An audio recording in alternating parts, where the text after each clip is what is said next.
Hello world, welcome back to Razor RC. Got a brand new kit in front of us, the Team Associated Rival MT10 110 scale electric ready to run 4-wheel drive electric off-road monster truck. That is a mouthful. So yeah, in this video we're going to do a little unboxing, kind of do a little walkthrough of the kit, give you my opinion on what I see, and a little bit of the backstory behind this truck. Is this a brand new truck? It just got released from Team Associated a few days ago, actually about 4 or 5 days ago. Just hit the market, and yeah, it's got kind of an interesting backstory. So a quick look at the box. This is what it looks like on front. Brushless power, does have LED stuff. We are AE. Not a whole lot here on the bottom side here. Brushless power, ready to run. 110 scale, 4-wheel drive, electric powered, off-road of course, 2.4 gigahertz. Pre-painted body. Says it is 14 plus.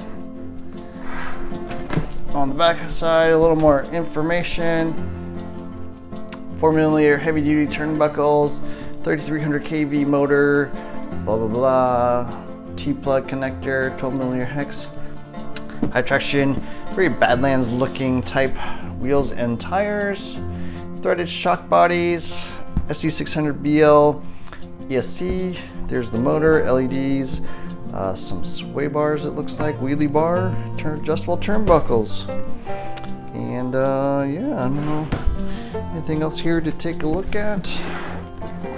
Made in China there. So yeah, let's kind of crack this thing open. So those of you that are not aware, this thing actually was originally sold as the Helion Avenge. I think it's called the M10MT, and that was a kit sold by Hobbytown. So Helion is basically the house brand of Hobbytown, and for those of you that are not aware, Helion was actually a brand kind of brought out by the Firelands group. And then what is the Firelands group? Well, it's actually the company that Gil Losi Jr. started after he sold Losi over to Horizon Hobby. So he basically was looking into other things, came out with the Anza line of products, and those are basically accessories, hop-ups and stuff for the Traxxas Slash, carbon fiber pieces, adjustable toe, all kinds of nice stuff. I actually have some Anza parts. And then we started, I think it's called the Firelands group, and what they were doing is basically trying to figure out a way to make Hobbytown a little more profitable by having a house brand. Looks like I'm going to need some clippers, so let's get that off. Oh no, excuse me, just pops right off there. Trying to make Hobbytown a little more profitable, so Firelands basically came out with a line of vehicles called the Helion vehicles, and the Helion Avenge 10MT was one of them. Looks like the license for that pretty much ended, and so Hobbytown no longer sells Avenge or Helion products, and Gil Losi moved on to other things. Oh, really nice looking body here, very shiny. And so it looks like Team Associated basically picked up this truck, the Helion Avenge, made some very minor changes, new body, new bumpers, changed the wheels and tires a little bit, so that's what it looks like there. Other stuff you get, of course, here's some manual little Allen keys. Actually pretty nice looking Allen keys. They're sort of like this bronzed steel thing. The XP120 radio, instruction manual. Toss that to the side. And so yeah, so Team Associated used to have a monster truck called the Rival, but it was really more of an 8th scale, like kind of a Max style looking vehicle, like 8 shocks. It was a decent vehicle, reasonably well received, maybe not the most durable thing. And so I guess the Rival really stands for Team Associated's line of monster trucks. So this is the MT10, so 10 scale. I think wheelbase is close to like 11.5 inches, which is kind of your standard like Stampede, Granite type vehicle. So sort of a standard monster truck. They have sort of larger scale monster trucks like the Creighton, a little bit bigger, more short course size, but this is kind of a little guy. Yeah, so let's take a look. Pop off the body clips here. So this sells for $300, comes in 2 different versions. This is the almost ready to run, I guess. You need a battery and charger, and then they have another version with the battery and charger, a LiPo. I think it sells for like $360 if I'm not mistaken. Yeah, pretty cool vehicle overall. Nice little dust shroud. I've actually never had a vehicle with a dust cover before, so that's actually kind of a cool feature. Very, very soft tires, very light foam. They got these method wheels, which is what Team Associated calls their basically ready to run vehicles. I mean, even the short course truck, they call them method wheels. Even they're totally different wheels, but yeah, pretty cool looking. Plush shocks, decent damping, a little slow, but it is a basher. Waterproof receiver box. So the electronics in this thing are exactly the same, it looks like, as what I had in my Pro SE10. So I have a Team Associated Pro SE10. It's a 2-wheel drive electric short course truck, ready to run. Also sells for $300. This looks like probably a little more competitive, and something that I would probably consider over the Pro SE10 in general, because 4-wheel drive monster truck. The Pro SE10 is a little bit more of a race truck, rear motor, plastic chassis, ready to run. Yeah, even the motor's the same, 3300 kV motor. So in general, you want around 3200, 3300 kV for 2S, 3S. This ESC, I'm pretty sure, is a rebranded Hobbywing. Looks like the 10BL60, very similar design. So I would assume it's the same. Servo doesn't really say what's on the servo. Not sure that's the same as what they had before. Yeah, so it'll be interesting to see actually if this has the traction control or stability control like my Pro SE10 did. There's a little gyro you could set. I'm going to guess probably yes. So yeah, overall this looks very Stampede-like. So I had a Traxxas Stampede 4x4 VXL, had a Granite 4x4 BLX. I've had I had the Tenacity monster truck. So I've had a lot of monster trucks kind of in this $300 price range. This looks pretty competitive, very similar to a Stampede. Slight high center of gravity chassis, not super jacked up.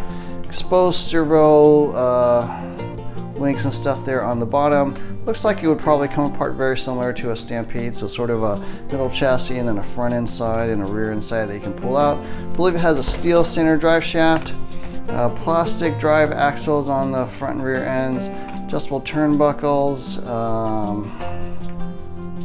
front mounted shocks, front and rear. A lot of different shock locations actually, front and rear. The shock tires look very much like a Stampede or Slash 4x4 if you've seen one of those. Looks very, very similar. Nice adjustable battery strap so you can fit a 2S, 3S. Plus does have actually LEDs front and rear. I'm kind of whatever about LEDs. The motor plate, interesting design. So yeah, sort of like two-piece. I don't know what this plastic piece is here in the middle. Maybe it just kind of mounts on. But yeah, it looks like it gets set motor mesh wise very similar to Stampede as well. Just sort of hinged on one side and then an adjustable screw on the other side. Could fit a slightly bigger motor. This is a 36 by 52 millimeter, or what they call a 540 sized motor. It'll be interesting to see if this holds up. You know, normally you want more of a 550 size can on something like a 4x4, just because you need more torque, a lot of resistance on all the different drive axles and stuff like that.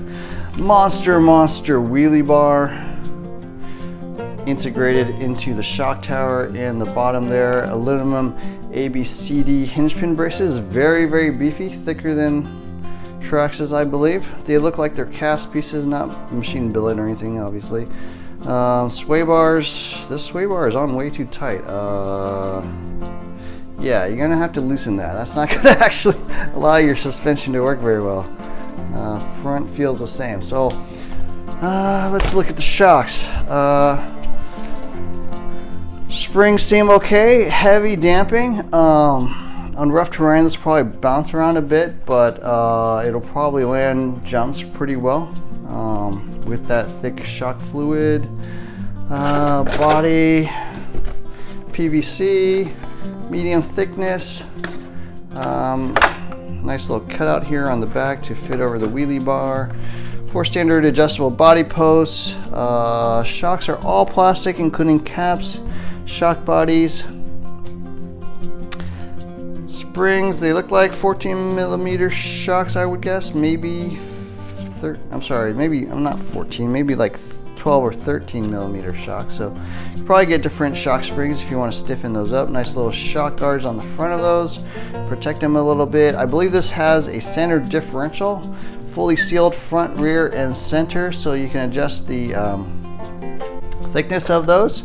From videos I've seen of this thing running, it looks like the center diff fluid is probably a little bit thick. I don't know what it is, 100K, 200K, or whatever, but I would probably tone that down a little bit. I think it'll handle a little bit better with a little bit lighter center diff fluid. Front and rear feels pretty thin, actually. Front feels pretty good. Rear feels a little bit thin. I don't know if it's lighter. Someone might have written that it was like 50K front, 10K rear, something like that. I'm not sure. Have to check that out.